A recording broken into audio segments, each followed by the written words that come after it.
The Wounded Breed, written by James S. Kelly and narrated by Quippy Quill Production. Chapter 1, 1900.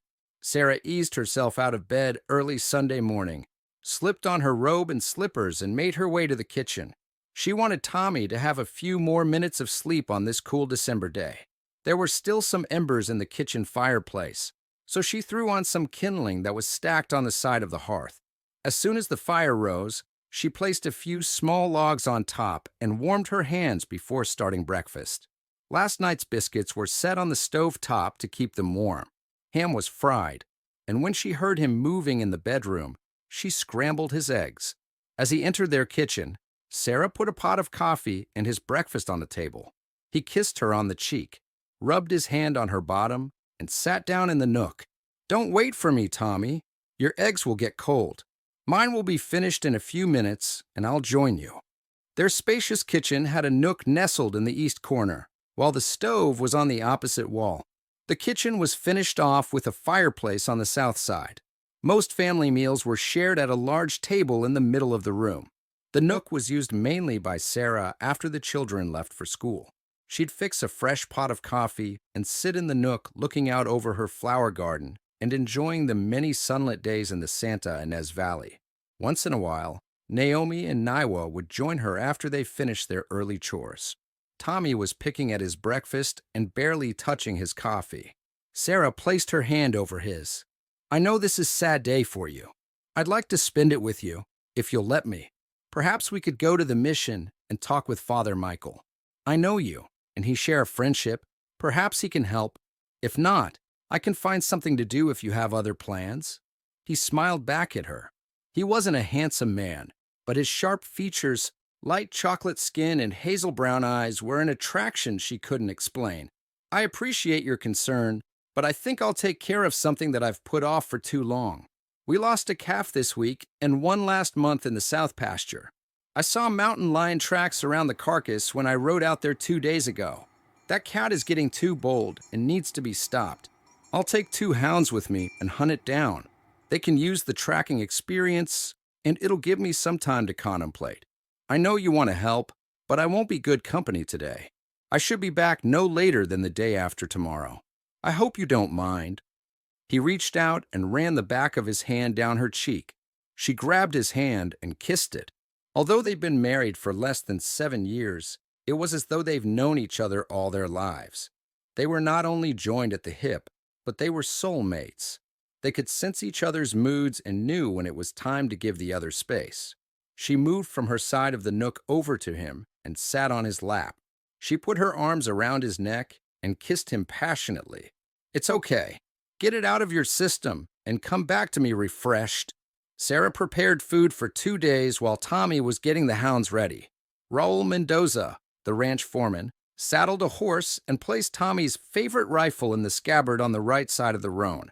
In addition to the rifle, Tommy took a bow and quiver of arrows in the event he had a chance to bag the animal with that weapon.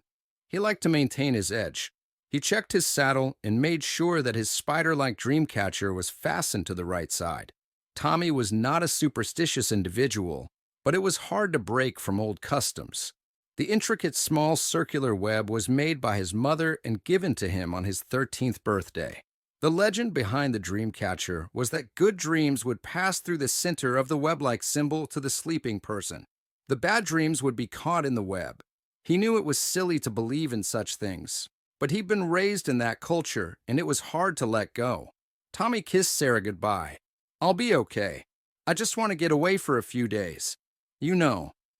Are you sure you don't want me to put you in a really good mood before you leave?" He smiled and blew her a kiss as he went out the front door. Sarah wanted to give her husband space and allow him to deal with this sad anniversary. But Sarah had another reason for wanting to be with Tommy on this day. This was the date her mother and father and most of the members of their wagon train had been killed by a Sioux raiding party. Sarah could remember the events as though it happened yesterday. Only she, her brother, and 3 other children were spared. Her mother was shot by one of the raiders as she was protecting Sarah. She died in her daughter's arms. Sarah was still angry to this day at the callousness of the raiders. She was torn away from her mother who was dying and trying to say goodbye to her daughter. Helga Hansen was the best mother a young girl could ever have. Sarah felt she'd been cheated out of her childhood and was going to make sure that Thomas and Helga didn't go through what she had experienced. Tommy reached the carcass near the fish pond after a 2-hour ride. The distinctive paw prints of the lion were unmistakable. Forepaws about 3½ inches in diameter were leading south toward the Santa Ynez River. He spent some time making sure the hounds were able to pick up the scent of the carnivore, though it was obvious to Tommy that the predator wasn't trying to hide. Several scat leavings were visible just off the trail as it made its way toward the river. In addition, this lion had a distinctive habit of dragging his rear foot and then urinating on a small log nearby, probably to let others of his species know that this was his territory. Mountain lions lead a solitary life and generally maintain a discrete territory. As the sun was receding, Tommy set up camp near the river and decided to continue the hunt first thing in the morning. Ancient Indian lore suggested that the setting sun signified the end of the day or the end of life. He hoped that the former was in store for him. Sitting by a roaring fire, he ate some of the chicken that Sarah had prepared and opened a bottle of wine from their vineyard. He reached into his saddlebag and took out his favorite pipe. He had made it when he was a young brave. This was but one of the many skills he learned as he was growing up. Relaxing with the two hounds brought back memories of other times when he had camped out. Growing up as an Indian brave, he learned to live in intimate contact and friendship with nature. From childhood, he was trained to be a man, then a warrior, and subsequently a hunter. While white children were read nursery rhymes, Tommy heard lullabies of hunting and heroic exploits of battles or feats of endurance. He could not forget his roots and the symbolism of an outdoor culture. Today was December 15th, 1900, and the 10th anniversary of his father's passing. For the past 10 years on this anniversary, he went off by himself and reminisced about his days with Sitting Bull.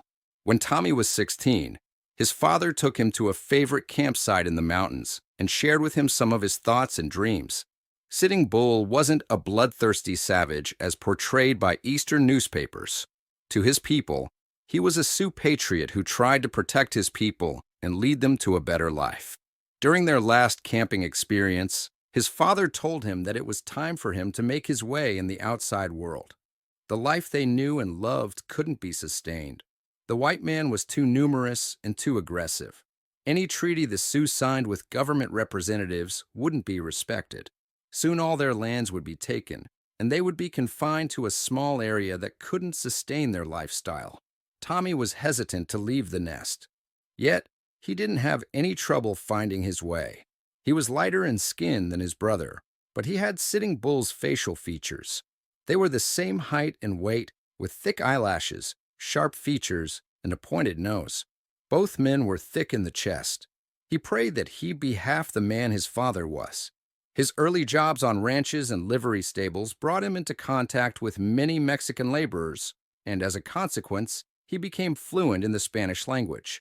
The 6 Sioux virtues of silence, love, reverence, generosity, courage, and chastity taught by his father and the village elders were his standards to live by.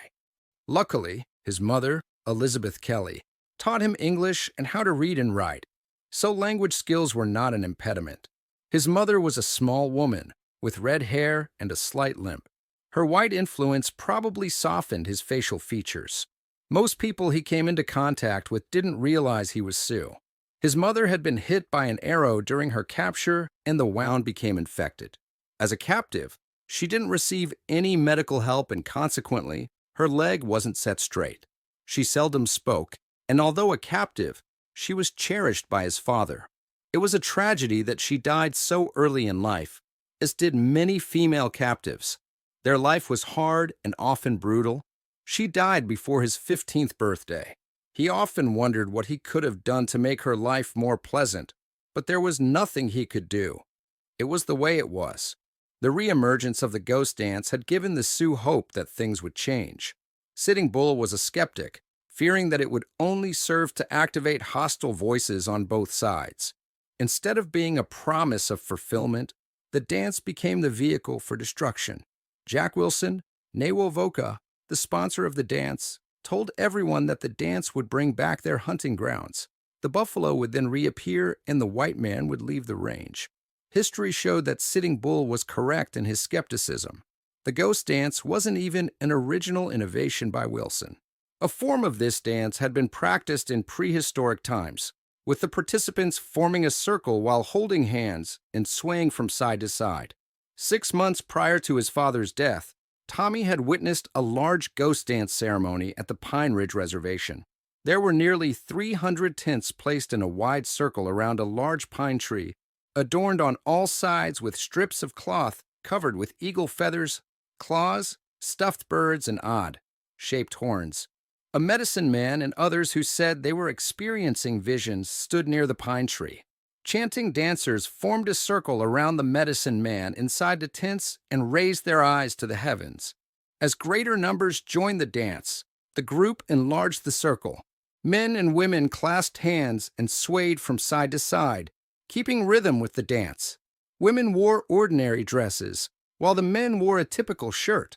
However, the dresses and the shirts bore the same type of ornaments that decorated the shirts hung from the teepees. The collars were blue, and the sleeves had red painted stripes down their entire length. Eagle claws and animal bones were sewn on the back of the dresses and shirts. But this wasn't the only dance indigenous to the Sioux and other plains. Indians.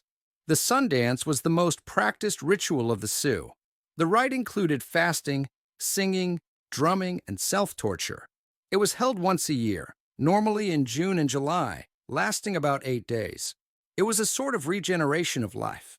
As Wilson stirred up the Sioux Nation, the American government became increasingly alarmed that the ghost dance would revive old feelings, and there'd be an uprising in the Indian nations, similar to that experienced at the Battle of the Little Big Horn.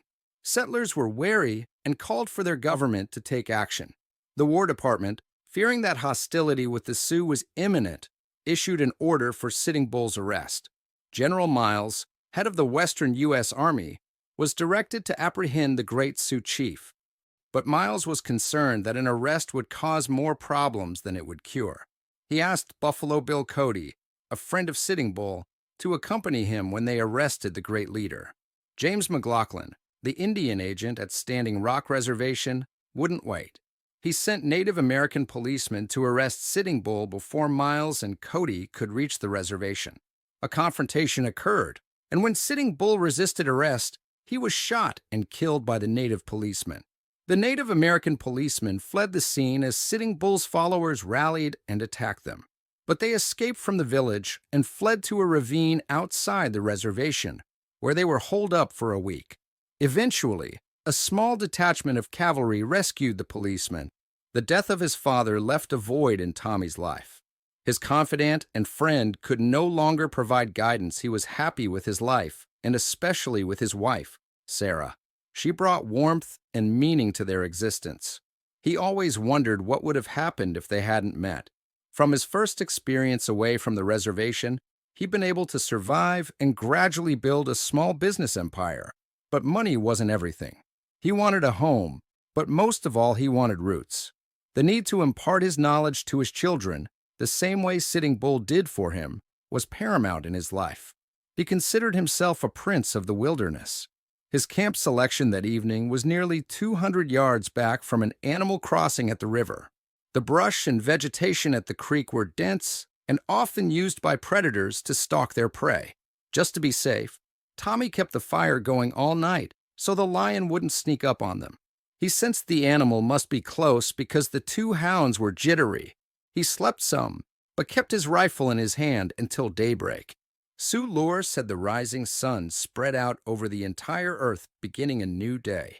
Early the next morning, he rose and performed a series of calisthenics, including stretching and deep breathing. After breaking camp, he turned the hounds loose and crossed the river behind them. Rainfall was below normal this year, so the river was only about a foot deep at the spot he chose. Within 30 minutes, the hounds got on the scent, and Tommy moved quickly to keep up with them. But something unexpected happened. The hounds suddenly veered to the left and then back toward his location. Instinctively, he knew what had happened and dropped his gear. With his rifle in front of him, he looked high and low trying to find the lion, or at least sense where it was.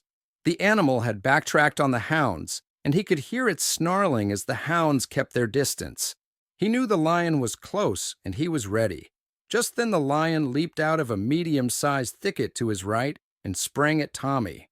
He raised his rifle ever so slightly and shot the animal, but it was only wounded, and that made it dangerous. The lion's momentum carried it into Tommy's chest, and he was knocked over. He quickly got to his feet just as the lion attacked again. His coat was torn and his leg was cut. He pulled a knife from his boot and stabbed the lion repeatedly as he and the lion stood eye to eye trying to gain an advantage. Though it seemed like an eternity, the animal finally succumbed and fell dead at his feet. He lay down on the ground trying to recover. After a few minutes, he sat up and examined his body. In addition to his leg, there were scratch marks on his face. His right sleeve was torn away, and his right forearm was bleeding. He confirmed the lion was dead and then checked its paws. This was the lion he'd been tracking. The hounds were still agitated and kept their distance from the carcass, even though the lion was dead. It was easier to skin the animal here than to carry it back to the ranch. But first, Tommy crossed over the creek and retrieved his saddlebags. Inside were bandages and liniment, which he applied to the cuts and scratches. When he took off his coat and rolled up his sleeve, he could see the deep gash in his right forearm. Still, he thought he looked worse than the actual injuries. When he felt that he'd recovered and was once again in charge of the situation, he took out his knives and made the first incision in the animal's remains. As a brave, he had learned to skin buffalo before he progressed to mountain lion. The animal he shot was average in size, measuring 5 feet from the buttocks to the neck. He started peeling the skin away from its body, as his father had taught him. It took him about 45 minutes to complete the action. He kept the pelt, left the carcass for other animals, and started home.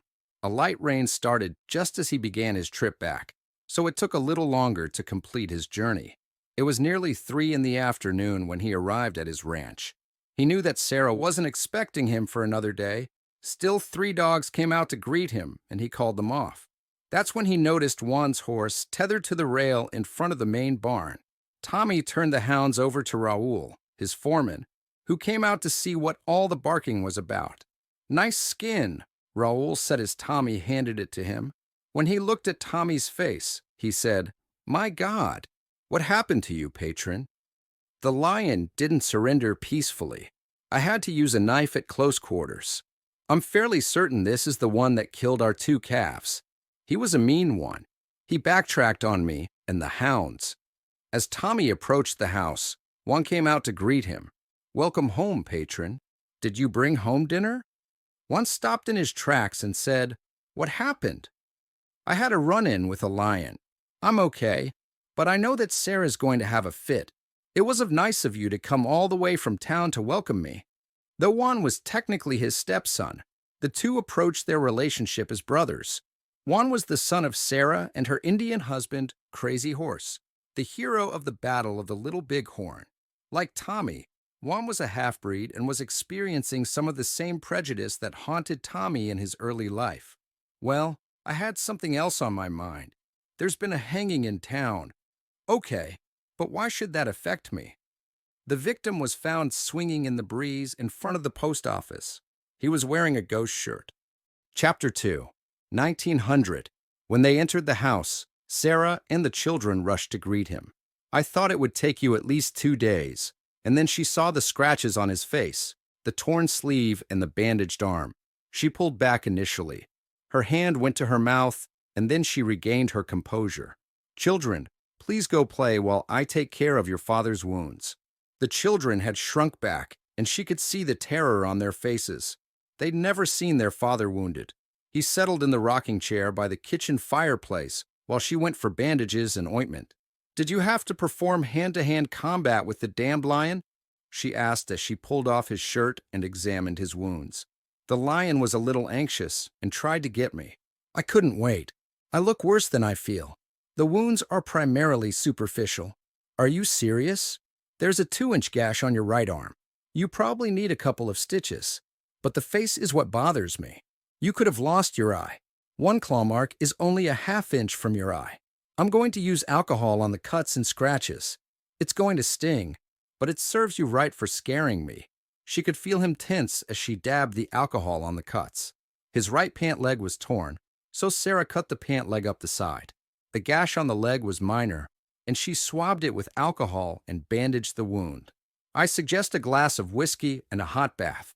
I can have Naomi prepare it now. Let me have the whiskey first, and I'll take a bath later. I want to hear what one has to say about the hanging. Tommy, you have to take your wounds seriously. I'm fine. If I wasn't, I'd tell you so. I want to sit here and listen to what one has to say. Darn it, you're going to give me a heart attack. I'll get your whiskey." Juan pulled up a chair in front of Tommy. Jerry Knutson came upon the body about 6 in the morning. Needless to say, he was shocked. It was a little eerie, because there was a breeze and the body was swinging back and forth.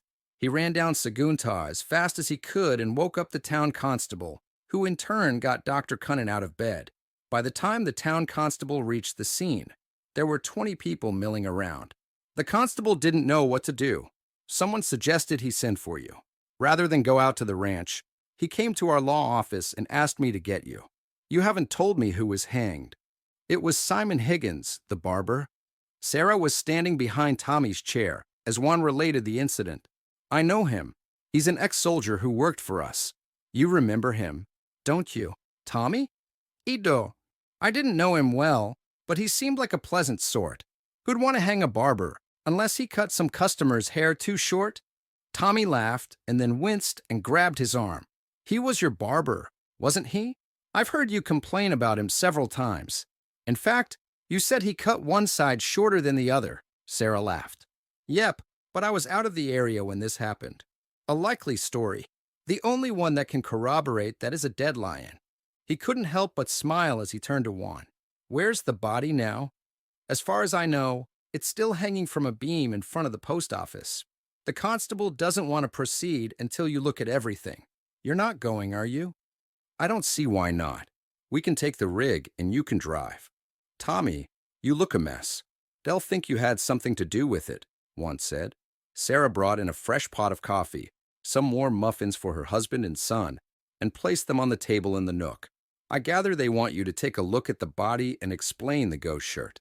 Juan told me that some people are worried there might be a Sioux uprising." "You mean 80-year-old little bear and his 60-year-old son, who can't walk, are seen as threats to our community? Well, there are you and Juan, aren't there?" Sarah laughed. "Don't make me laugh. I hurt all over. The town constable is asking for my help. He and I are hunting buddies. What harm could it do if I went into town and looked at everything? It's still early. One can take me in the rig and then bring me back. You had a traumatic incident, and I'm worried about infection. I don't want you to go." When he didn't answer, Sarah shrugged. "I know I'm not going to win this argument, so I'll fix something you can take with you. I want you to promise to have the doctor put some stitches on the right arm while you're in town." Tommy put his arm around her waist, letting his hand slip much lower as he pulled her to him. She leaned down and he kissed her gently on the mouth. Juan laughed. "That's my mother you're taking liberties with." I know. The three laughed. "Juan, you make sure he gets stitches in his arm." "Yes, mother." Juan ducked as Sarah playfully swung at him. "You men are all alike." The sky was clear, the light drizzle had ended, and the temperature was still in the 50s when Tommy and Juan arrived at the post office. He was greeted by Charles Little, the town constable. A crowd of maybe 20 people were gathered in a circle around the body. The victim, Simon Higgins, was still hanging from a beam outside the post office. An odor was obvious, but a slight breeze was keeping it down somewhat. The body had been hanging for at least 15 hours. Rigor mortis had set in. Tommy walked around the body, carefully taking into account the rope around Higgins' neck and the boot marks on the ground below the body. The rope holding the body was secured to the hitching post in front of the building. Tommy noticed a couple of men he knew. "Can you help the constable take down the body? It's stiff, so be careful." They laid the body on the wooden flooring outside the post office entrance, and Little removed the rope from around the victim's neck. Tommy estimated that the barber was 5 feet 8 inches tall and weighed about 160 pounds. "I don't see any footprints other than these distinctive boot marks." He pointed to the many diamond-shaped marks on the ground under the sign. Tommy tried to see if he could determine where the boots led. After 20 feet, the marks disappeared into the gravel-lined Saguntaw Street. It would take someone pretty strong to lift the body up and tie the rope to the hitching post. There may be more than one person involved, Little said. Tommy asked the constable to take off the ghost shirt so they could look at it. While he was doing that, Tommy looked at the rope burns around the victim's neck. Charles, look at these marks on Higgins' neck. In addition to the rope burns, there are bruises as well, probably thumb and finger marks. Someone may have tried to strangle him. Maybe he was strangled first and then hanged here. Who'd want to do that? Little asked. Tommy shrugged and turned to Dr. Cunnin. Maybe you can do some sort of autopsy and confirm how he died. He may have been strangled. The doctor nodded. Who do you think did this? Little asked. I don't have a theory, but putting that ghost shirt on the victim seems like a message to me. Do you recognize the ghost shirt? Tommy picked up the ghost shirt. It was made of white cloth and painted blue around the collar. There were figures of birds painted on the front, while the back held crude images of a bow and arrow and drawings of the moon and sun. Down the sleeves were rows of feathers tied by a quill and left to fly in the breeze. I've seen ghost dances, and I've even performed in one, but I was gone from the reservation before the craze swept the Sioux Nation. From what I remember, this shirt is similar to those used in ghost dances at the Standing Rock Reservation. There are a couple of other things that point to Lakota rituals. Painting the face red is something that my people did with the dead. The lock of hair with the tin cup at the victim's feet is part of that same ritual. You think the Sioux did this? Little asked. Could be, and then again, someone may be suggesting we look that way. Charles, I suggest you take pictures of the rope, the body, the marks around his neck, the boot marks on the ground, the tin cup, the paint on the victim's face, and especially the ghost shirt. It may turn out to be nothing, but at least you'll have something to refer to if there's another instance. You think there may be other hangings? Little asked. I meant to say that you'll have a record of the crime if you take photos. There's a photographer in town. Tell him what you want. I need a couple of stitches in my arm. One will take me to Cunnin's brother. I was mauled by a lion this morning, but I'll be back in an hour. After you take pictures, you should let Dr. Cunnin take the body. The crowd, including a very interested young man gathering around the body, seemed to be in shock. After Tommy left, the young man asked one of the bystanders who the Mexican gentleman with the bandage on his arm was. That's Tommy Sanchez, and I don't believe he's Mexican. The word is that he's a Sioux half-breed and the son of Sitting Bull. The word is also that he's not someone to antagonize. Do you think he could be involved in the hanging? He's pretty banged up. No. The constable told me that he was attacked by a mountain lion this morning. He's pretty savvy and someone who helps out the sheriff once in a while. He's probably the best tracker in the area. Tommy and Juan returned in an hour and were told by the constable that photos had been taken as suggested and that Dr. Cunnin took the body to his office. What did you do with the ghost shirt? Tommy asked. The doctor has it. Do you want to keep it? No. I just want to know where it is. The rope used in the hanging is very coarse. You might want to see who sells that brand in this area. It could give you a lead. The boot marks are also distinctive. Check the general stores and see if they carry boots with that kind of tread. Little acknowledged the suggestions. Have you looked at Higgins' room in the barber shop? Tommy asked. No. I was waiting for you. Let's go. Higgins lived in a solitary room in the back of the barber shop, across the street from the post office. They lit a kerosene lamp on one of the tables and looked around the room, searching for anything that might give them some information as to why the barber was killed. They found his birth certificate and 1896 discharge papers from the U.S. Army in the top dresser drawer. I know he was discharged from the Army in 1896 and worked for me soon after that, both at our ranch and later on the old Singleton spread, after we bought it, Tommy said. I've seen Higgins around town, but as far as I know, he kept to himself and was never married. He was 30 years old, Little said. The bed was in disarray, and there were muddy footprints on the floor. Charles, these boot marks look similar to those found under the corpse. He may have been strangled here and then carried to where he was found.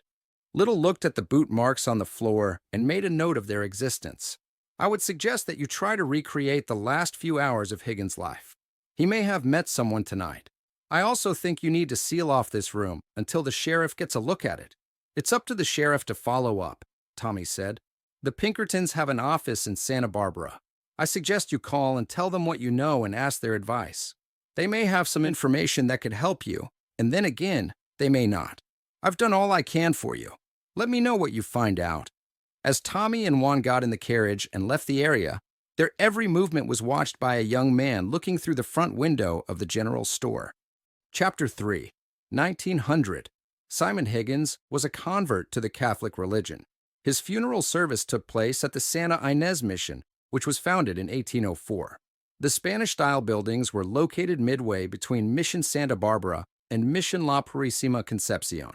The complex was built primarily to solve the overcrowding of the other two missions. Soon, the Padres and Mexican settlers turned to farming and candle making and became quite proficient in making leather goods, especially handmade boots. In the early days, there was a continuous rebuilding due to the earthquake destruction in 1812. Subsequently, a fire and then a Chumash revolt wrecked the main buildings. During the revolt, many of the itinerant workers from the three missions attacked Mission Santa Ynez because a soldier had beaten a young Chumash Indian boy severely. The Chumash burned the soldiers' quarters, and soon the church was engulfed in flames. But it was the Chumash who put out the fire and protected the priest's vestments. Recently, the assistant pastor, Father Alexander Buckler, and his sister, Mamie Goulet, with the help of some of the homeless, started restoring the mission. Tommy and several of the ranchers had furnished workers to help the priest complete the restoration. A funeral mass was performed by Father Michael, the pastor, who was also a friend of both Tommy and Sarah Sanchez. Interment was outside the church in the cemetery on the north side of the complex. Though sparse in attendance, it had significance for three men who stood at the periphery of the small crowd. Their names were Hiram Whitman, Jared Butler, and Samuel Spencer. I hadn't seen Simon in 6 months. What about you two? Whitman asked. I saw him last week. He didn't indicate he had any problems. Someone must have really hated him to hang him like that and leave him swinging in the breeze. He was always a pleasant sort, so I don't know how he could have an enemy that hated him that much.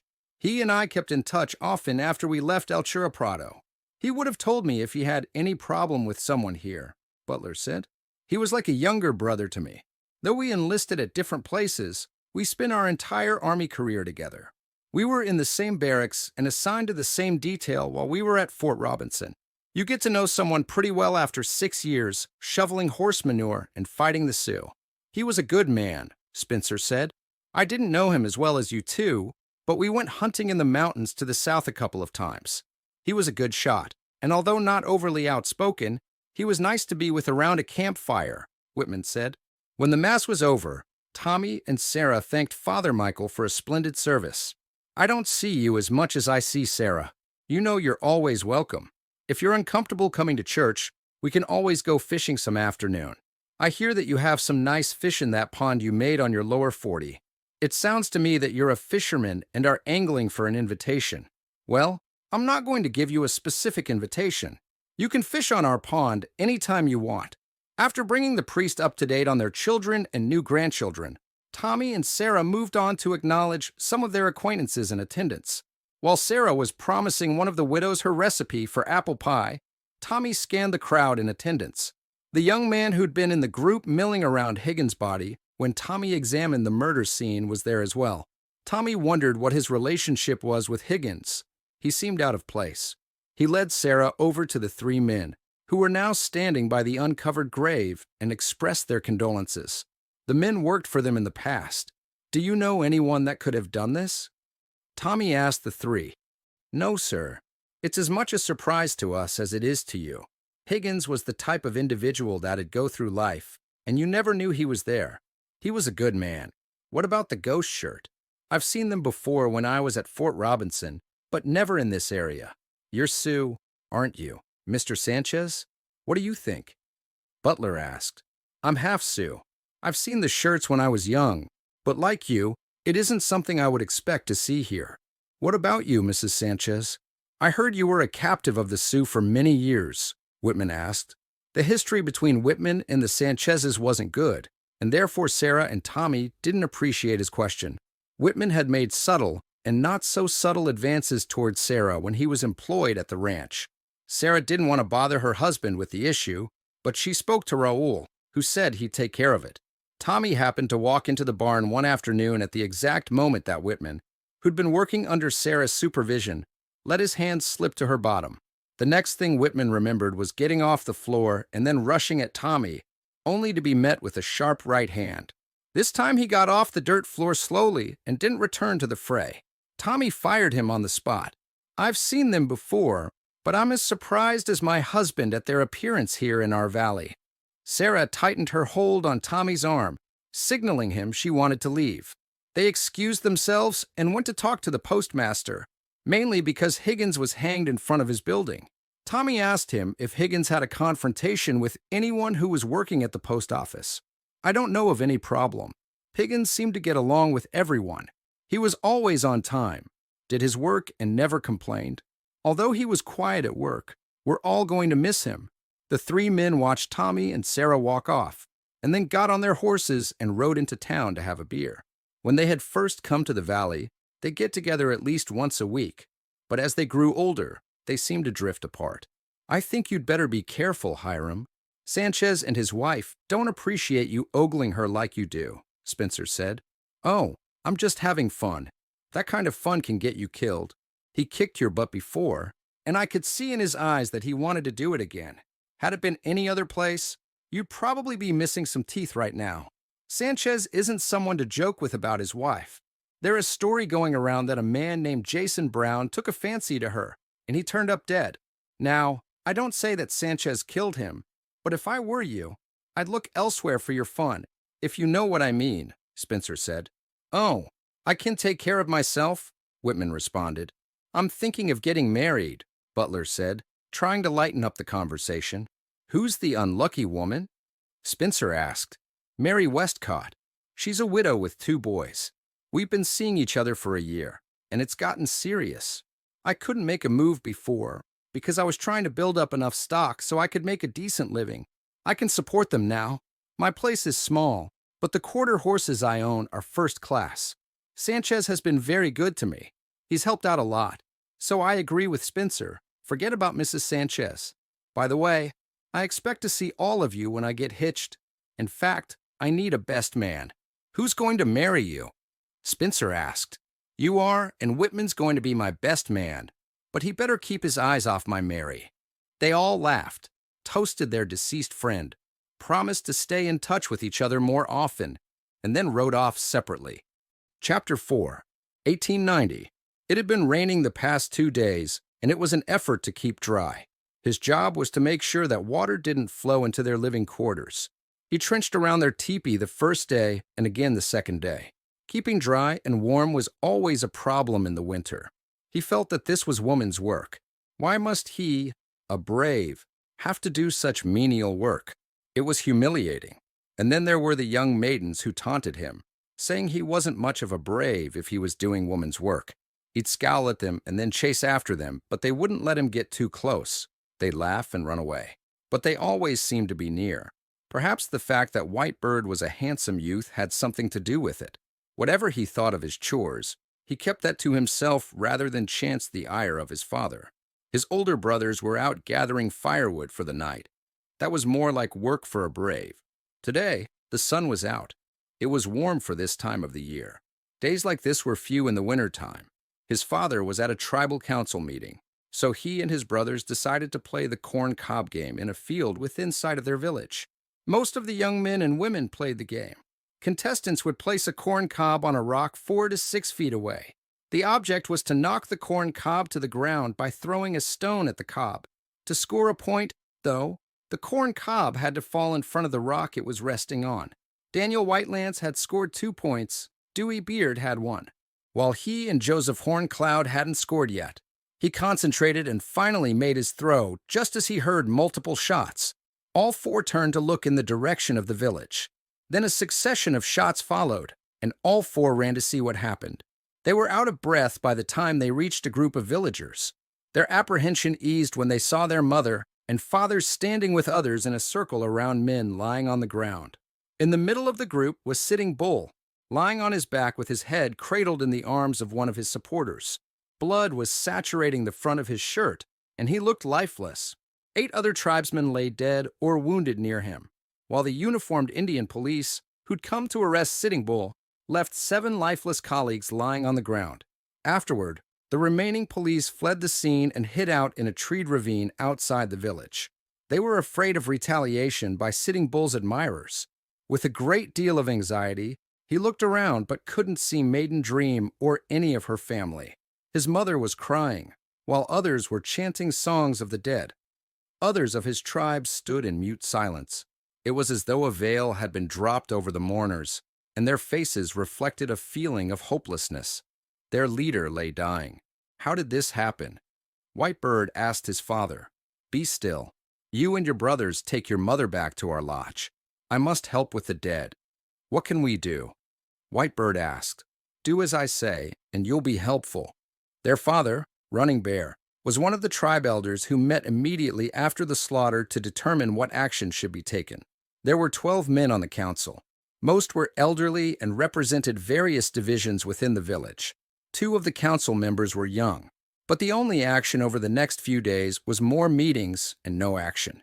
The presence of a cavalry unit that came to rescue the Indian policeman who shot Sitting Bull caused more indecision.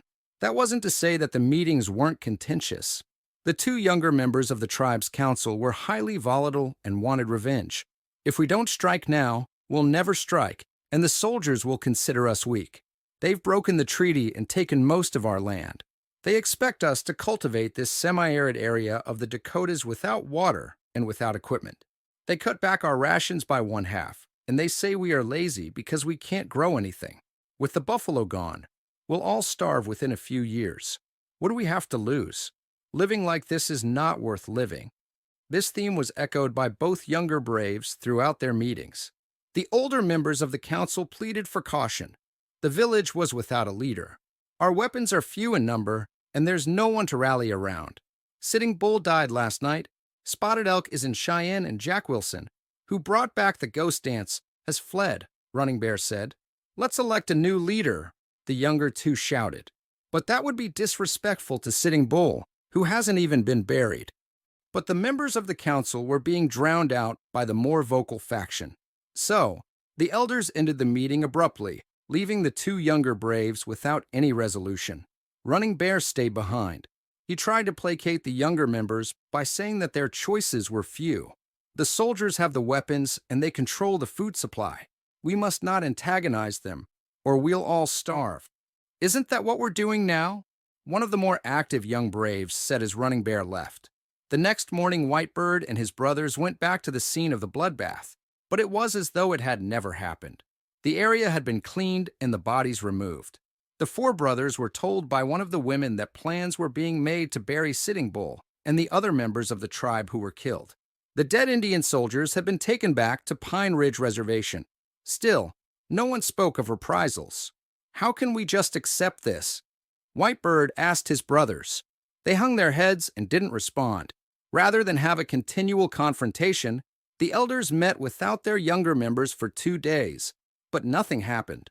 As the days passed, talks of reprisals were few and then none at all. At the end of 10 days, his father told the family to prepare to move. They were going to join Chief Spotted Elk, who was leaving the Cheyenne River Reservation with over 200 of his followers and traveling to Pine Ridge Reservation to seek shelter and protection from Chief Red Cloud. "But why must we leave our home?" Whitebird asked. His mother, Little Paw, who seldom spoke out, wrapped her arms around her son. "It's not safe here, and there's not enough food to feed us. The Indian agent asked us to grow crops, but the land with little or no rain won't support any crops. Then they cut our rations in half. We know how to raise crops. Before our ancestors had horses and followed the buffalo, we raised corn and grew berries. We must find a place where we can live without fear of being shot or of starving. Chief Red Cloud has promised to protect and feed us." It wasn't as though his family was rich, but they did have some possessions that meant something to them. Running Bear told them to trade their possessions for food. They needed all the food they could carry for the 3 to 4-day trip to the Pine Ridge Reservation. Whitebird had a small headdress that had been given to him by his paternal grandfather. He loved the colors of the feathers and was reluctant to part with the treasure, but his father said he couldn't take it with him. Rather than trade the prized possession, he gave it to his best friend, Morning Eagle, who was staying behind. Chapter 5, 1900. 2 weeks had passed since the barber's body was found hanged from the post office sign. Charles Little had contacted the Pinkerton Agency in Santa Barbara and the Santa Barbara County Sheriff. No clues had turned up, nor had the other law organizations been able to provide any guidance. Boot marks on the ground and the rope used for hanging Higgins, which seemed to be significant leads, turned into a dead end. Most people believed the killing was the work of somebody passing through town. Most felt that it couldn't have been committed by any of the peace-loving people in the valley. This was the 6th year Tommy, Sarah, and the family celebrated the holidays on their ranch. It was also the 6th consecutive year they invited friends, neighbors, and business people to their home for a barbecue and a glass of Christmas cheer. They sent out invitations for guests and their families to come on December 29th, 1900, at 2 p.m. A local combo was hired to play for the group, while a couple of Tommy's vaqueros set up a dance floor in their backyard. Raul was the resident master chef. He and 3 of his vaqueros cooked 2 half cows over an open fire. Invitees began to arrive around 2 in the afternoon and mingled around the vaqueros cooking the beef until dinner was served at 4. Guests from Santa Barbara were housed overnight in the bunkhouse. Some had been invited every year of the cookout. Picnic tables were fashioned from lumber used on the ranch, and kerosene lamps lighted the rear landscape. The tables were covered with red, white, and blue cloths. Holiday decorations were everywhere and would remain in place until a week after New Year's Day. Red and white rose bushes, which had been pruned, dotted one side of the 1,000-foot entryway into their ranch. A ground covering of ivy covered the other side of the lane. Pasture fencing, lining the road, was decorated with all kinds of Christmas ornaments. Sarah was in charge of the decorations and Tommy was in charge of the beer and wine. Needless to say, the wine came from their boutique winery, while kegs of cold beer were delivered from the Lucky Lady Saloon in Santa Ynez. Close to 4 o'clock, the dinner of beef, baked potatoes, carrots, salad, and dessert was served on the patio. Nearly 70 people lined up at the serving table and carried their plates back to the tables spread over the back lawn. Guitar music kept the diners entertained during their meal. Later, Tommy served after-dinner drinks, and one of his friends, running for councilman, gave a quick speech. It was Sarah who ended the evening by wishing them a Merry Christmas and Happy New Year after Father Michael offered a short prayer. Sarah had lived on the ranch for nearly 10 years. When she married Thomas Sanchez, they bought the adjoining parcel owned by Don Ortega and built a vineyard and expanded the cattle operation that Sarah had started. Once the ranch was making a sustained profit, Tommy turned his attention to raising quarter horses. His herd had risen to almost 30. He was ready to start selling to the public. Jared Butler, who, like Higgins, Spencer, and Whitman, had worked at the ranch, started a small spread in the valley and wanted a couple of Mares to breed to his stallion. He'd been looking in the valley for a few months without too much success. The problem was that most sellers wanted cash. As luck would have it, he was able to talk to Tommy Sanchez over a glass of Christmas cheer at the party. He took advantage of that meeting to ask Tommy's advice. "You have some great stock, Mr. Sanchez. I admired them when I worked here. I know you're selling a few at a time, and I'd be grateful if you'd sell me 2 Mares, if the price isn't too high." The price Tommy quoted was too high for Butler. "I know your stock is first class, but I may have to look elsewhere. I just can't afford that much. What if I were to keep my price, but let you have them for half down and the balance payable, quarterly, for 2 years? That's more than fair. I believe I can handle that. I won't let you down. One thing I've learned in the short time we've known each other is that you're a hard-working man and one I can trust. I'm happy to be able to help you. If you'd like, I can have Raul bring them over tomorrow morning, say about 11. Why don't the 3 of us talk before you leave?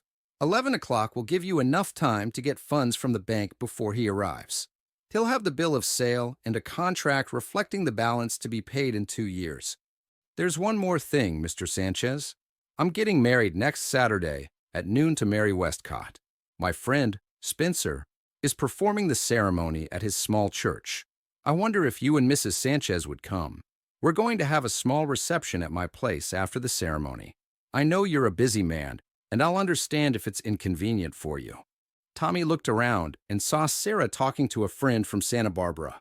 He signaled to her, and she came over to the two men. "Jared is getting married next Saturday and has invited us. Do we have anything going on that day?" "Not that I'm aware of, and even if we did, I'd move it so we could attend."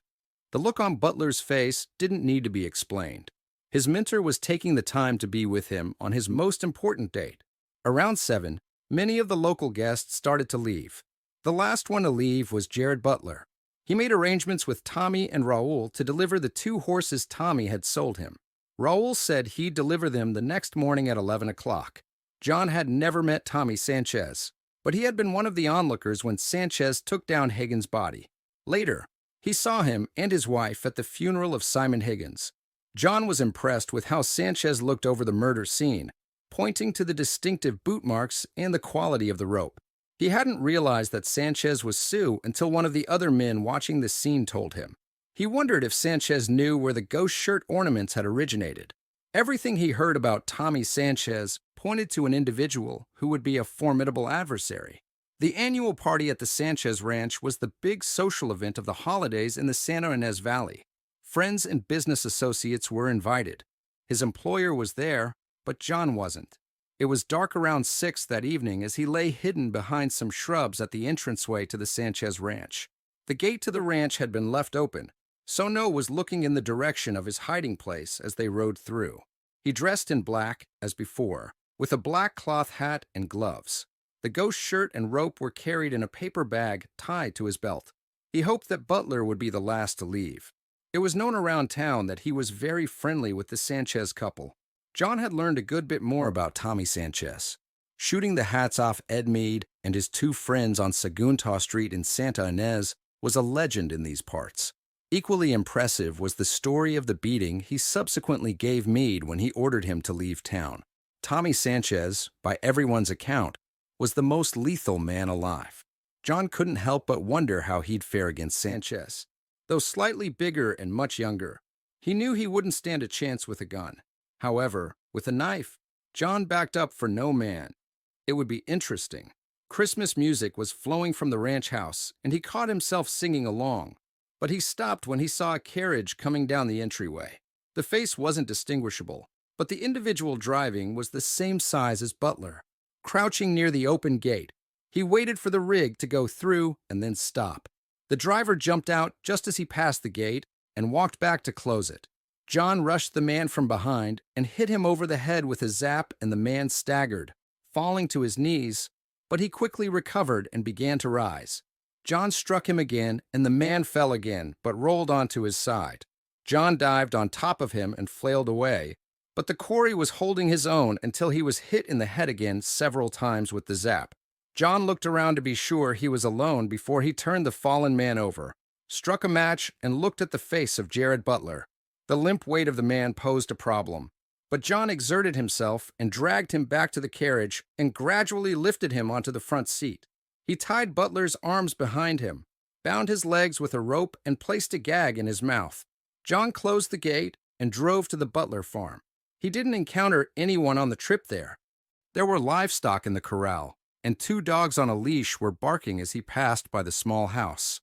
It was light enough to make out that the barn door was open enough for John to drive the carriage in. Butler hadn't moved during the 2-mile trip.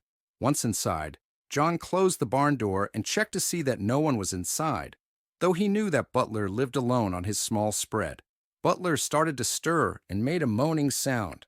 John hit him over the head again with the zap, and Butler slumped forward and didn't move. John had to work fast. He cut the restraints on Butler's hands and placed the ghost shirt over his head and around his body. He refastened the rope around Butler's hands before he placed the noose around his neck and pulled it tight. He had been nervous when he hanged Higgins and didn't complete the rituals he felt were necessary. He had plenty of time now, because no one else was living on this remote ranch. He opened the small can of red paint and painted Butler's face red. Then he cut a lock of the man's hair close to the scalp and put it in a tin cup. The adrenaline was moving through his veins, and he was excited. He raised his hands and communicated with the spirits, attempting to gain wisdom and strength. "This is for you, my parents, and my loved one. The carriage was under the main beam traversing the barn, and John threw the rope over the rafter and tied one end to a vertical beam on the side. He pulled it tight so that Butler's body was forced upright in the seat. John got in the cab from the other side and pushed the unconscious man off the seat. Butler swung to an upright position with the tip of his toes barely touching the floor of the barn. The jolt awakened the rancher, but he was groggy. He tried to determine what was happening to him while his body was twisting. His face was turning blue, and he tried in vain to keep enough weight on his toes to allow him to breathe. It took him some time to realize that someone else was in the barn and smiling at him. In fact, the man had a glass of liquid in his hands and seemed to be toasting him. Butler was a rugged man, and he spent the last 30 minutes of his life trying to stay alive. He struggled with the ropes binding his hands, and then those holding his legs before he gave up and his head slumped to his chest. John waited another hour before he removed the bindings around Butler's legs and arms. He smoothed out the ghost shirt, placed the tin cup with the lock of hair near Butler's feet, and left the barn. Chapter 6, 1900. After giving the vaqueros their tasks for the day, Raoul met with Tommy and was told which horses had been promised to Butler. "Those are two of your best young Mares, patron. Are you sure you want to part with the white one? It would make a great quarter horse." "I know, but I like Butler, and this is kind of a wedding present from my wife and me. It's always good to treat your neighbors like you'd like to be treated." The two young horses were still green and a little spirited, but Raoul was an experienced equestrian, and the Mares soon learned who was in charge. It took him nearly 2 hours to lead the young stock to Butler's small spread in the Happy Canyon section of the valley. He didn't see the owner anywhere, so he put both animals in a holding pen. The dogs were tied up and barking, but that didn't bother him. He understood that Butler might be at the bank this morning getting funds for one half the agreed-to price of a 2 Mares. Tommy told Raoul to wait for the money and have Butler sign a promissory note for the balance. Since no one came to greet him, Raoul walked up to the one-bedroom adobe and knocked on the door. No one answered, so he went around the back of the house, but he didn't see anyone. He decided to see if the owner was in the barn and just hadn't heard him arrive. He opened the barn door and immediately stopped where he was. Butler was hanging from the center beam. As far as Raoul could tell, he was dead and was wearing a ghost shirt. Raoul was torn between going back to the ranch and telling Tommy Sanchez or letting the town constable know what happened. The constable was in his office when Raoul arrived. "My God, not another one," was his response when Raoul told him, in fractured English, about finding Butler. Raoul wasn't sure what to do, so he went back to Butler's farm with Little. "Raoul, I want you to go to the ranch and tell Mr. Sanchez what happened. Tell him I need him again. I'll wait here until you and he get back here. I'm going to take the 2 horses back and let Mr. Sanchez decide what to do." Finding Butler's body hanging in the barn had unnerved Raoul. Just last night the two had talked about delivering the 2 Mares the next day and about his wedding next week. Butler was in such a good mood, perhaps due to the wine he drank, but certainly because of his good fortune. He invited Raoul and Niwa to come. The foreman was reluctant to tell Tommy what happened, but he knew he had to. He found Sanchez coming out of the main barn as he rode up to the ranch house. When he saw the 2 young horses tied up the rail, Tommy asked what happened. Raoul told him in Spanish how he found Butler, his subsequent trip to the town constable, and the law enforcement officer's request to see Tommy. Sarah joined the 2 men as Raoul rode up and overheard the dialogue between the 2 men. Tommy looked at Sarah. "You might as well go with him. You know you want to," Sarah said. Tommy decided to stop at the constable's office first before going to Butler's place. Little had just returned, and the body had been taken to Dr. Cunning's office. After the 2 discussed the hanging, they rode back to Butler's farm. Cunning doesn't plan to do an autopsy. He accepts the fact that Butler was hanged. "I kept the rope the killer used and the ghost shirt for you to look at. As you'll see, I cordoned off the area around where the body was, so you could see the boot marks." Tommy spent the next hour analyzing the crime scene and the surrounding area. When he was finished, he sat on a hay bale and examined the ghost shirt. He noticed the similarities with the one found on Higgins. The 2 killings used the same brand of rope, had the same boot marks below the body, and then there's the ghost shirt. "I think whoever is making these shirts is Sioux, and probably from the Standing Rock Reservation where my father lived before he was killed. I remember several teepees that were decorated with many of these same ornaments. There are two other elements of this murder that may or may not have any significance. I can't tell. What are they? Little asked. First, it appears that Butler and the killer came here in Butler's carriage. So, my question is, where did he intercept Butler and how did he leave here? Our ranch is a good 2 miles from town.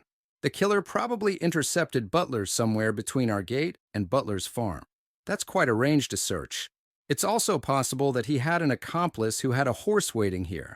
I took a look at that option and followed the boot marks outside and through the entrance gate. The killer started down the road into town, and I lost his tracks when he cut across Anderson's field.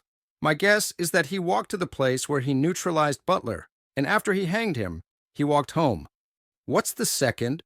Simon Higgins was hanged on the anniversary of my father's death, and Butler was murdered on December 29th, the anniversary of the massacre of Wounded Knee in 1890.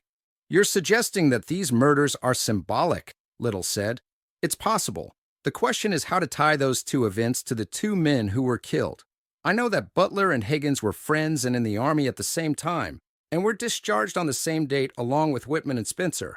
All four came to the valley together and worked for me. That raises several questions. Was there something that happened while they were in Army that has come back to haunt them? Another question that seems obvious is, did Spencer or Whitman or both kill their two friends? If they did, what was the reason? I think Higgins and Butler were close friends. I also know that Spencer was going to marry Butler and marry Westcott, and Whitman was to be his best man. Did they know something about either or both of the other two? If I were you, I'd ask the sheriff to question Spencer and Whitman to see what they know. They may not be involved, but they may know what lies behind these killings. Is the rope similar to that used to kill Higgins? My best guess is that it is similar. You were going to check on these two items. What did you find out? Tommy asked. Nothing. The general store doesn't carry that brand of rope or boots with that distinctive sole. The young man I talked to at the store said he never saw those brands and doesn't know where to find them. I forgot to tell you that Butler's face was painted red and some of his hair lay in a cup at his feet. That's definitely a Sioux ritual, Tommy said. Chapter 7, 1890. Once the decision was made to move to Pine Ridge Reservation, they had but one day to prepare.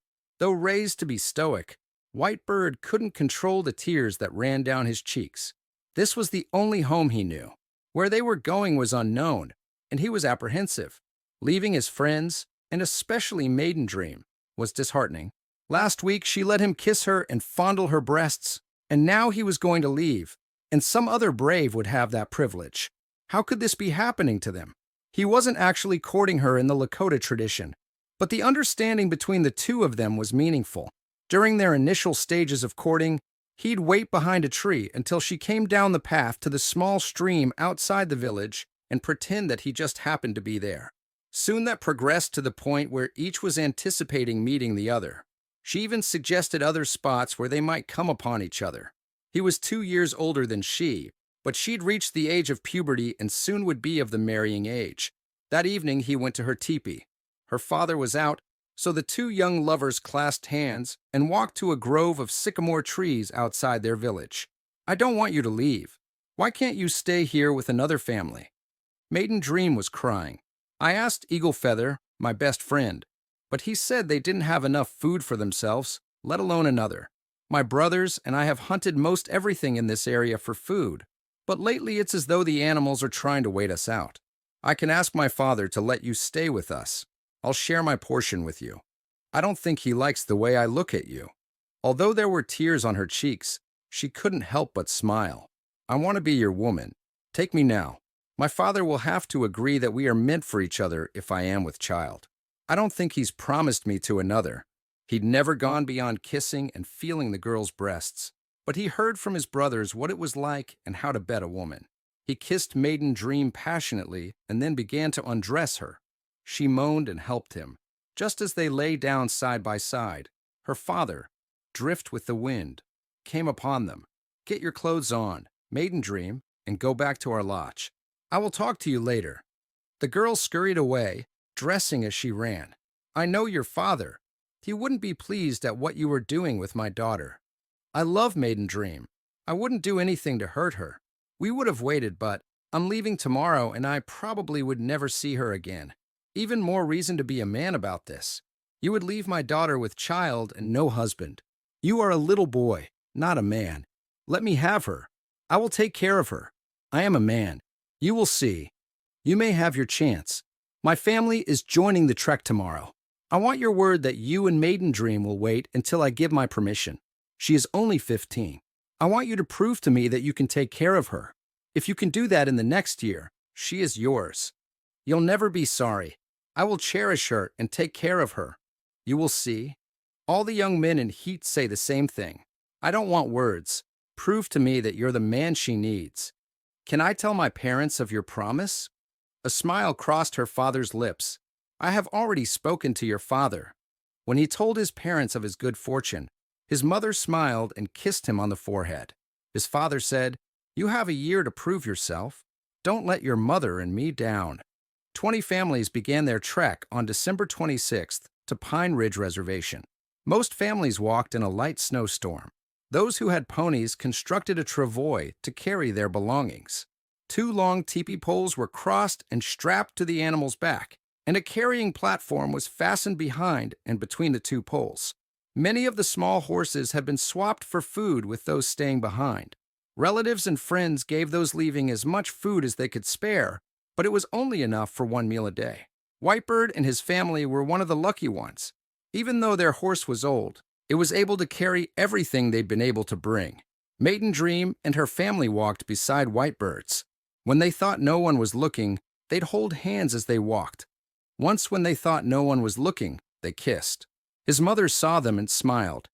Heavier snow fell the first night of their trek, and exacerbating the situation was the absence of wood along the trail to keep the fires going all night. Whitebird's family huddled together to keep as warm as best they could. They woke up the next morning to 6 inches of snow. 2 older members of the trek died in their sleep and were quickly buried. Another family lost their horse. Their belongings were divided up and carried by others with animals, and on they moved. The second day of travel was tiring because of the amount of snow that had fallen the previous night. Trails had to be cut by some of the younger men to help the families. Whitebird and his brothers took turns breaking trail and carrying personal items for the older tribesmen and women making the tedious trek. They fell asleep early that night. There were few trees and no water along their route. The group camped in a small ravine and used blankets as shelter from the cold and the howling wind. Whitebird saw very little of Maiden Dream that day. On the afternoon of the 28th, their small group caught up with Spotted Elk and fell in behind his people. The trail was broken by Spotted Elk's followers, and the walking was much easier.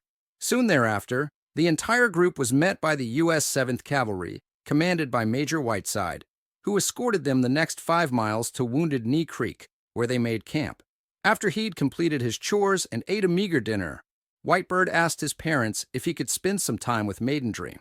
His father was reluctant, but his mother convinced the father that it was okay. Her family didn't have a fire, and they cuddled close to each other to keep as warm as possible. Maiden Dream suggested to her father that another body would provide some more warmth, and the young couple couldn't do anything with her parents so close. The father was tired and gave his consent. The 2 young lovers made the most of it and held each other until morning when Whitebird went back to where his family had bedded down.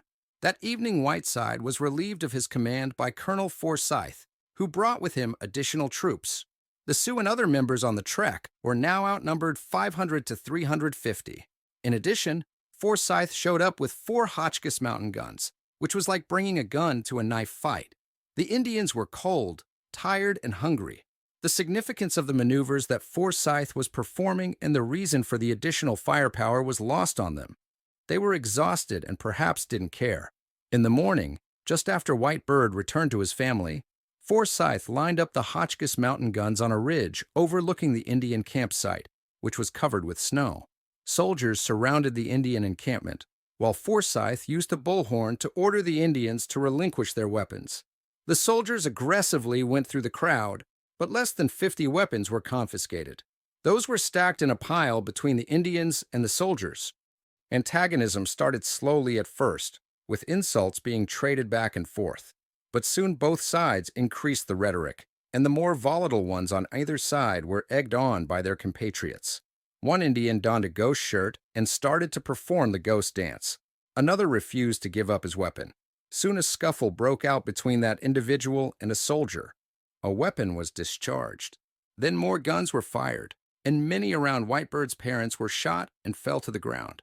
Initially, the soldiers were firing their rifles at close range into the mass of Indians gathered together in one place. With no cover and no weapons, the slaughter lasted but a few minutes. To those under fire, it seemed like an eternity. Some tried to flee, and soldiers ran them down and shot them. Some were bayonet. Forsyth ordered his gunners to fire the Hotchkiss guns into the entire camp of men, women, and children. The onslaught was devastating. Some women tried to flee to a ravine to escape the rain of bullets from the soldiers, but were run down and killed. Many soldiers finished off the wounded with bayonets and rifle fire, while some mounted their horses and ran down those trying to escape the deluge. Maiden Dream had come to his side when the shooting started and grabbed his hand. Whitebird had seen his father and mother clutch their chests and fall among the others. They'd been shot point blank by 4 soldiers standing in front of Whitebird. He stood immobile at first, but when they trained their guns on him and Maiden Dream, he pulled her into the mass of humanity and they burrowed themselves under the bodies. The shooting continued to intensify and bodies seemed to fall in rapid succession, many on top of each other. Whitebird lost track of his brothers, but not Maiden Dream. When he decided to rise, the number of bodies falling around them blocked any exit and they fell back. 3 more bodies fell on him, which may have saved his life. Though they were dazed and pinned down by the bodies on top, they could see women and children being run down by soldiers. Some were shot, others were bayonet. Those who could escape ran for the ravine with weapons they took from the pile of confiscated weapons. Soon they fired on the soldiers. All around him, and even above him, were the sounds of women moaning and children crying. This must have incensed the soldiers, because they came back and shot those who were still alive. Several bullets barely missed him. He didn't make a sound or make any movement that would give away his position. Maiden Dream was not as lucky. A stray bullet pierced the left side of her head, and before he could say, "I love you," she was gone. He could barely see through the bodies above him. But what he did see indicated that the soldiers were making sure the dead were really dead by firing multiple shots into the bodies around him. The shooting was over in less than an hour, and that's when he heard the soldiers coming back. They were calling out to anyone who might be alive, but Whitebird didn't trust them. He remained where he was, holding onto the cold hand of his love. Chapter 8, 1900.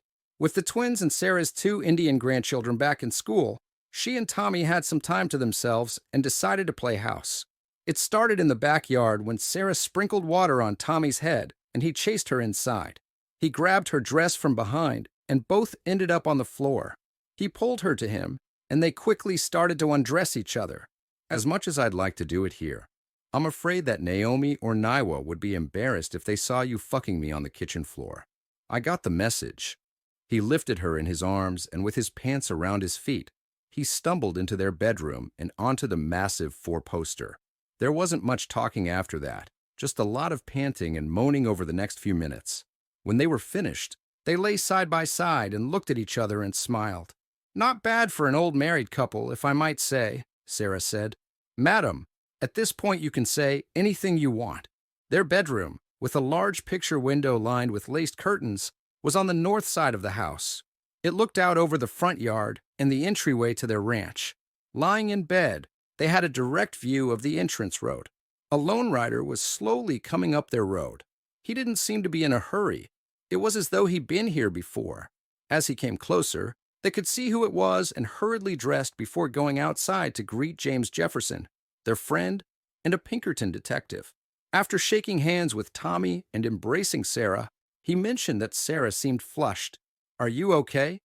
She was quick to respond. "I was doing some baking, and it's a little warm around the stove." With that comment, she walked into the house. Jefferson turned to Tommy, who raised his eyebrows and smiled. The detective had been a frequent visitor to the valley over the last few months.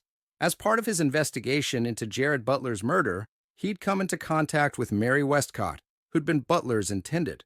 Though she was at least 20 years his junior, he and the widow had been keeping company. She was a delightful woman, and Tommy and Sarah had encouraged the relationship by having them to dinner at the ranch on 2 occasions. Jefferson followed him into the kitchen and sat down at the nook.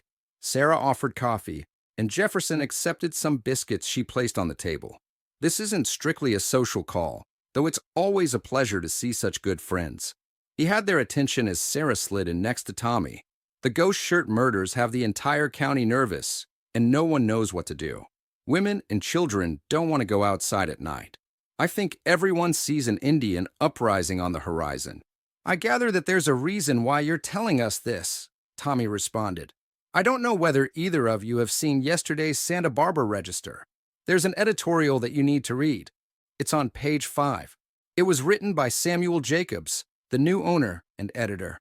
Jefferson handed the paper to Tommy. He opened the paper to page 5 and laid it on the table in front of Sarah so she could read it as well. They read without speaking. The recent murders in the Santa Ynez Valley have been investigated by the Santa Barbara Sheriff's Office and their consultant, the Pinkerton Agency. They have a reputation as a first-class detective agency with forensic science capability. This reporter doesn't understand why a major portion of the investigation was headed up by Mr. Thomas Sanchez of Santa Ynez, who was the legitimate son of Sitting Bull. The father is the same killer who slaughtered the 7th Cavalry and their famed commander General George Armstrong Custer at the Battle of the Little Big Horn. What's this all about? Sarah asked. Read on, there's more. The corpses of the 2 men hanged in Santa Ynez were desecrated with a ghost shirt, which was the symbol for the Sioux to rise up and force the white man from their land. It's also interesting that Sitting Bull was arrested because he was involved in the ghost dance, which the U.S. government felt would lead to an Indian uprising. So here is the son of Sitting Bull, a former Sioux brave, leading the investigation of the 2 ghost shirt murders. This reporter feels that a more qualified and independent person should be hired as a consultant if the sheriff doesn't believe in the capability of the Pinkerton Agency. Having Mr. Sanchez as your consultant is like having a fox guard the hen house. I haven't met Mr. Sanchez, but his reputation as a gunfighter shouldn't be the credential for leading this investigation. It seems to me that the editorial is suggesting that you either had something to do with the 2 murders, or you're impeding the investigation, Sarah said. Why is he suggesting that? Tommy asked Jefferson. He wants to increase circulation and make a name for himself at the same time. Since you are the son of the great Sioux chief, he feels that you're a good copy and will certainly enhance his readership and circulation. Where's he from?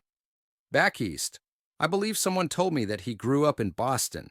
He came out here last year and bought the paper after the previous owner died. Well, it wasn't something that I volunteered for. I was asked by the town constable to help out. I'll stay out of it, if that's what you want. I have enough on my plate without some distraction, such as this. You're the most qualified man I know, and I want you to help. The hell with Jacobs. Just ignore him. I hope it's as easy as that. Once someone stirs up old memories, it's hard to put them back where they belong.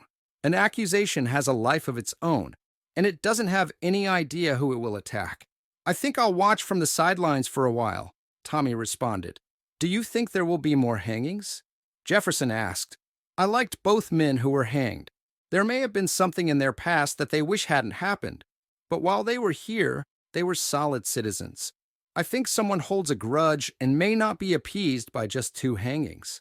You need to look to the past, because that's what the ghost shirt is. It's the past. I have another suggestion. There were 4 men who were mustered out of the Army at Fort Robinson at the same time. The same 4 worked for us for about 6 months. I'd interview the 2 survivors to see what they have to say. Perhaps they're on somebody's list as well. Even if you won't get involved, I hope that I can call on you for advice. Jefferson left the couple and rode into town. On Wednesday of the next week, the 4 children came home from school and immediately went to their rooms. Sarah thought that was odd and knocked on Thomas's room and asked to speak to him. Reluctantly, he opened the door and came out into the hall. Sarah was shocked. His face was swollen. There were scratch marks on his cheeks and his nose was red, with some remnants of blood in his nostrils. His shirt was torn and his pants dirty. Thomas, what happened? Nothing. I just fell, that's all. This looks more like fighting than falling. Thomas didn't respond. So Sarah took him by the hand and walked him into her room and applied some lotion to his scratches and washed his nose. She then took him into the kitchen, got some ice, and put it in a handkerchief. I want you to hold this against your cheek to bring the swelling down. You can go to your room now, and we'll talk about this at dinner. At dinner time, she rang her bell. Everyone came but Chot-An. She called him, but he didn't respond. I'll get him, Tommy said. Tommy walked down the hall and knocked on the boys' bedroom door. Chot-An, it's time for dinner. Come on. I'm not hungry. I'm not feeling well. Tommy sensed something was wrong. Chot-An, open the door. We have to talk.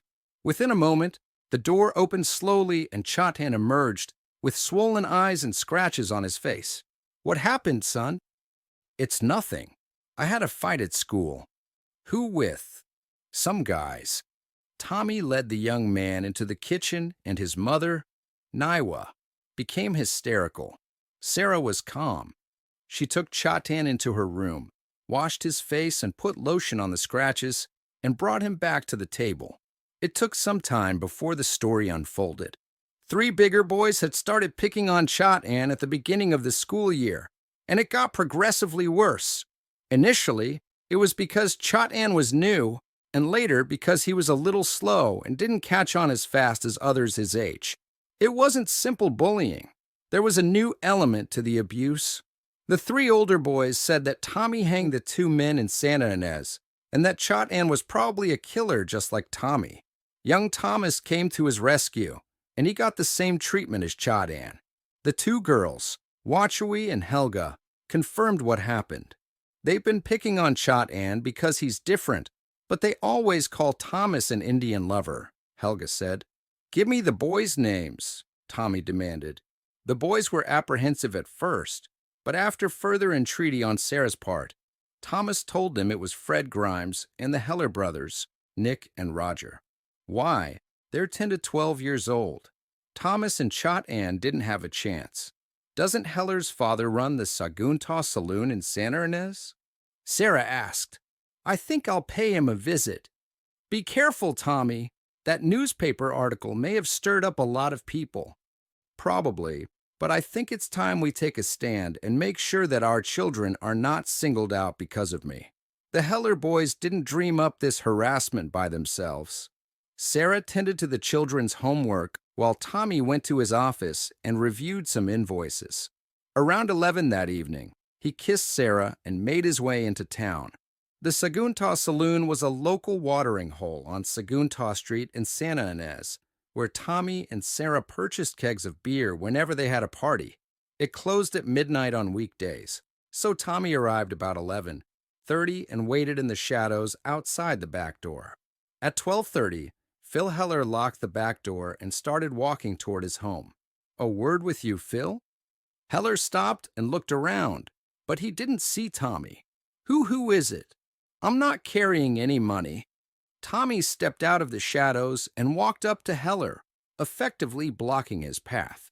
Oh, it's you, Mr. Sanchez. Why didn't you come in and have a drink? Why wait out here? What I have to say is between you and me, and how long we talk is up to you. Heller was starting to understand that this wasn't a friendly visit. I've never done anything to you. I don't want any trouble. My son and grandson, who are 5 and 6 years old, came home today with black eyes and scratches all over their faces. They were told by your 2 sons that I hanged the 2 victims. Now, why would they say something like that? My guess was they heard you say that. Heller took a step backward and Tommy took a step forward. The move wasn't lost on Heller.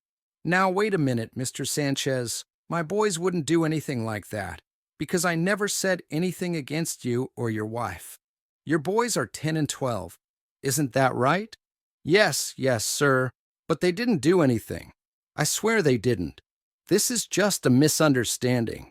If either or both of your boys ever lays a hand on my son or my grandson again, for whatever reason, I'll visit you at night at your home and give you what they got. Do you understand? You can't threaten me. Tommy hit Heller in the stomach with his left hand and brought his right hand up and hit Heller under the chin. Heller fell on his back.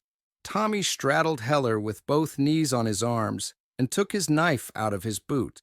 Heller cleared his head, and that's when he saw the knife in Tommy's hand and started to scream.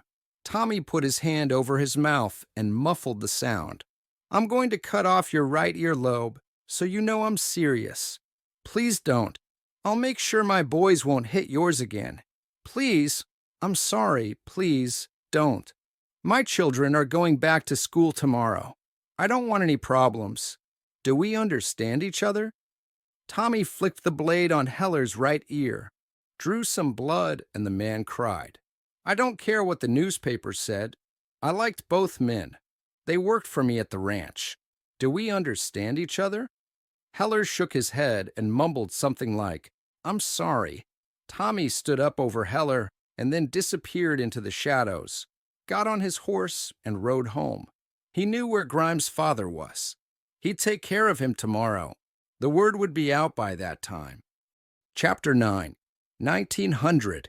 To say that theirs was a love affair was truly an understatement.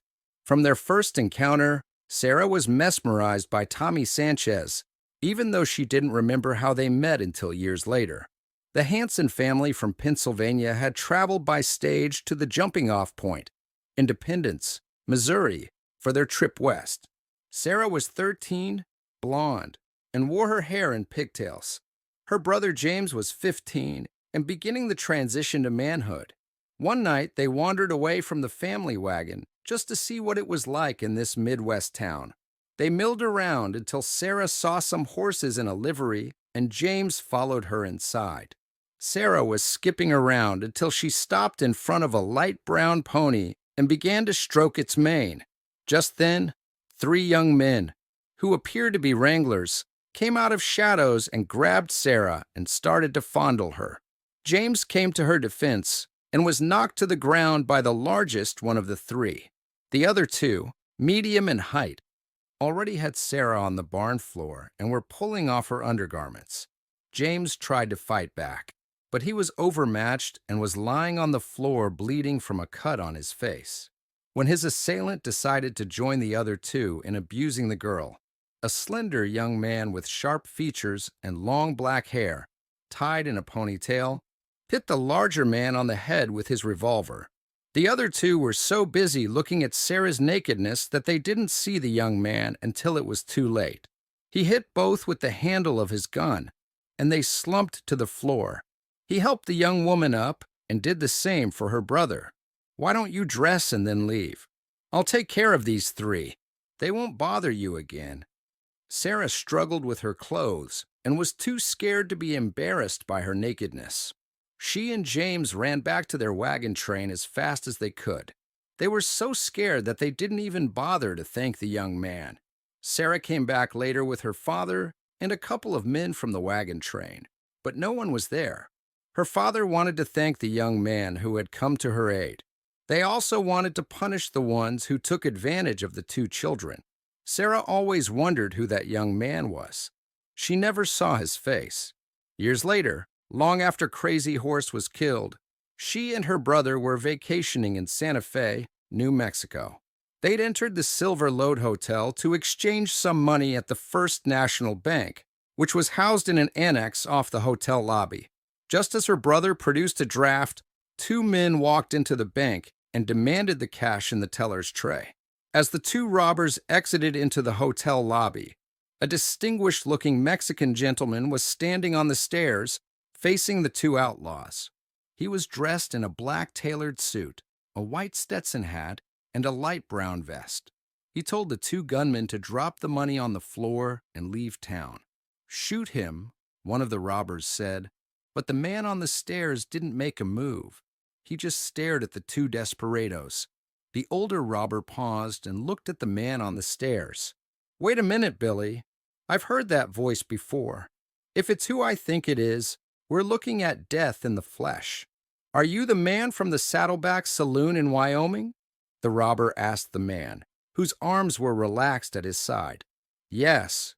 The older of the 2 robbers said, "Lay the bags on the floor, Billy. We can always rob another bank, but we may not get out of here to spend it today. There are 2 of us. We can take him," Billy said. "I've seen him shoot." "It isn't worth the risk," the older brother said. The 2 robbers laid the money bag on the floor, exited the hotel, got on their horses, and rode out of town. All this time, the man on the stairs just watched them. When the robbers were gone, he walked down the stairs and exited the hotel as the teller was retrieving the bank's cash. Sarah and James were stunned. They couldn't believe what had happened. They walked over to the hotel clerk. Who was the man on the stairs? That's Mr. Thomas Sanchez. I never saw anything like that before. I don't think he had a gun, but the bandits were afraid of him. He always seemed like a polite man. I wonder who he really is. That evening, she and her brother were having dinner in the hotel when Mr. Sanchez came into the dining room and sat down at a wall table by himself. James, go ask him to join us, please. James went cautiously to the man's table and passed on his sister's request. Sanchez looked at the beautiful blonde young woman and accepted the invitation. When he arrived at the table, he kissed Sarah's hand and introduced himself as Thomas Sanchez. He thought he recognized her, but he couldn't place where they had met. Sarah couldn't stop staring at him and blushed when he kissed her hand. He ate very little that night and talked mostly about how wonderful Santa Fe was. After coffee, he excused himself, citing a pressing business problem. Sarah learned from the hotel clerk the next morning that Sanchez sold his livery stable last night and left town. Where did he go? She asked the hotel clerk. I have no idea, but wherever it was, he was in a hurry. Her wagon train departed Independence, Missouri, 2 days after she and her brother were attacked in the livery stable. They never learned the identity of the young man who helped them that day. The wagon train was out 11 days when it was attacked by a Sioux raiding party. The members of the train fought valiantly, but were overwhelmed by sheer numbers. Sarah and Thomas fought side by side with their parents under their wagon. Her father was the first to succumb, and then her mother, who was shot in the forehead and died while her children were being captured. The children didn't even have time to say goodbye to their parents before they were struck to the ground and subsequently fastened to a long rope held by one of the raiders. As a Sioux captive, at the age of 13, Sarah had to compete with the dogs for food. At night, she slept on the ground around the fire. She was constantly watched and beaten regularly by the women of the village. For 5 years, her only thought was of survival. It was only after she became a mature young woman, and the young braves were taking notice, that she was adopted by a family in the Sioux village.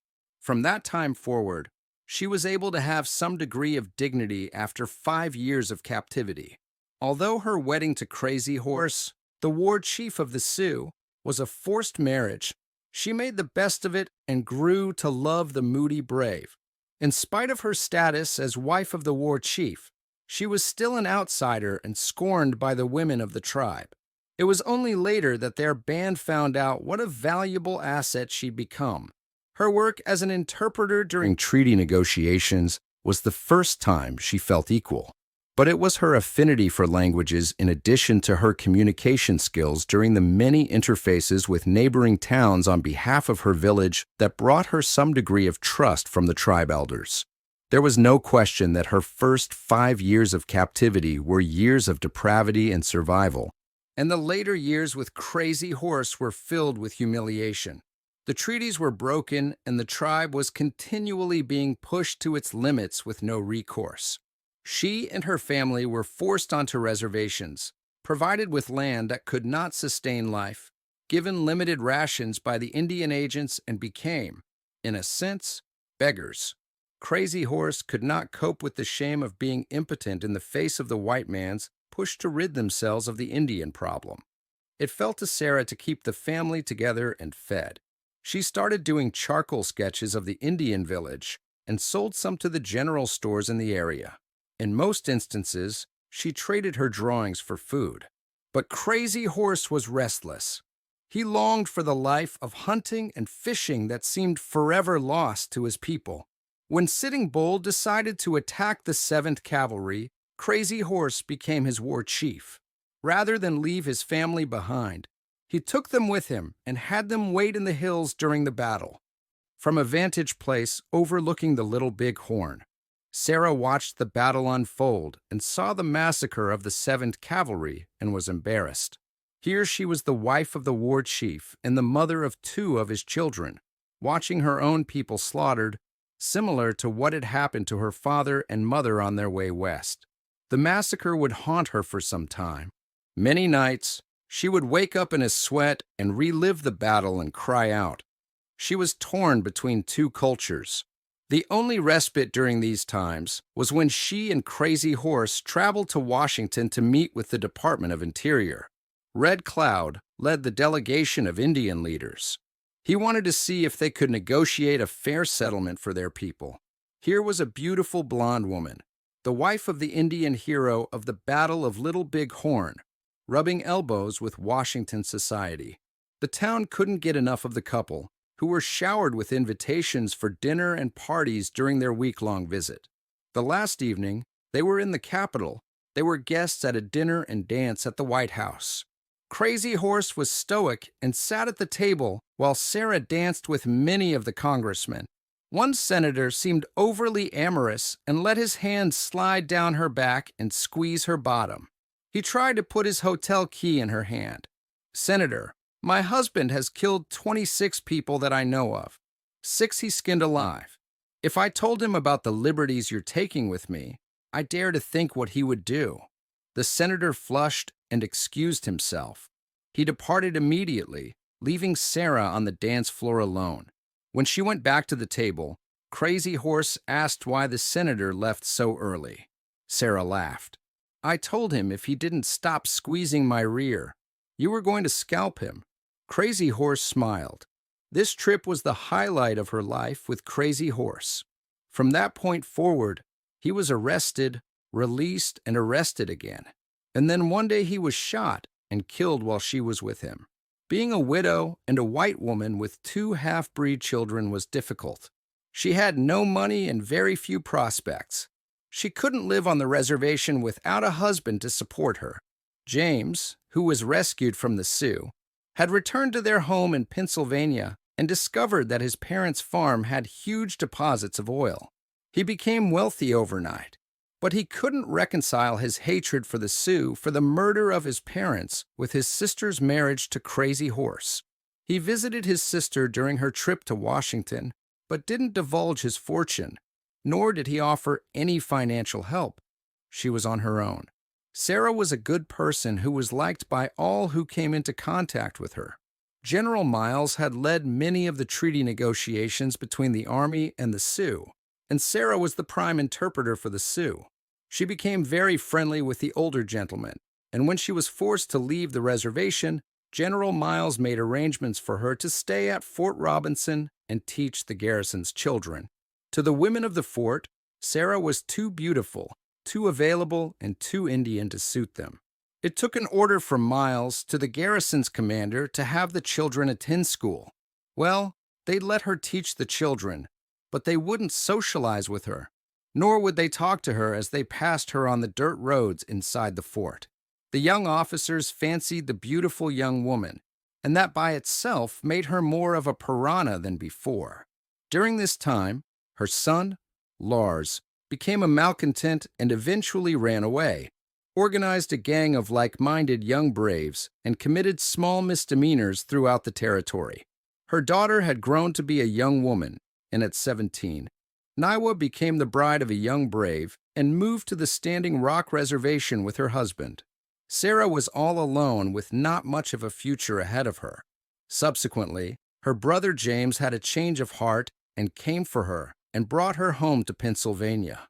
Sarah took up art and became a proficient artist, specializing in portraits.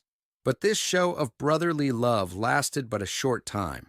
James became enamored with a girl from Philadelphia who didn't approve of Sarah's background as the wife of a bloodthirsty savage. Sarah was ostracized by her only living relative, and, out of desperation, she moved to San Francisco with her constant companion, Naomi. It was there that life finally started to show some promise. Her first glimpse of the Santa Ynez Valley was when she traveled with her brother James to the West Coast, after he rescued her from Fort Robinson. Later, she would travel by sailing ship with her lover down the coast of California. Unfortunately, they ran into a severe storm at Conception Point. The boat crashed against the rocks and her lover drowned. Sarah and Naomi survived and came to the valley, where she set up an art gallery at Mate's Tavern and met Tommy Sanchez again. When Sarah was in San Francisco, she hired James Jefferson, a Pinkerton detective, to find her son, Lars. The reunion between mother and son wasn't friendly. Lars resented his mother being white and wouldn't return home with her. Later, when she married Tommy Sanchez, she asked his help in reuniting with her son. Along with Jefferson, he found Lars. The initial meeting was not cordial, but Lars got the message that Tommy Sanchez was a fair-minded man, but was not someone to trifle with. Reluctantly, Lars came to live with Sarah and Tommy, changed his name to Juan Sanchez, and studied the law. From their first encounter, Juan and Tommy became like brothers, with Tommy filling the role of confidant and teacher to Juan. Sarah invested her royalties from the oil field located on her family's farm, and with her artwork was now financially comfortable. Tommy was rich, having worked hard his entire life, amassing a fortune from his investments in cattle and land. The couple was generous to those who were less fortunate and sponsored an Indian orphanage in Montana. Still, they felt resentment toward them. Tommy was respected and feared, but not loved. He was considered a half-breed, and therefore shouldn't be smart enough to have the financial standing he had. Some felt cheated by their success. Sarah was looked upon by many as a fallen woman, having first married that killer, crazy horse, and now to a half-breed.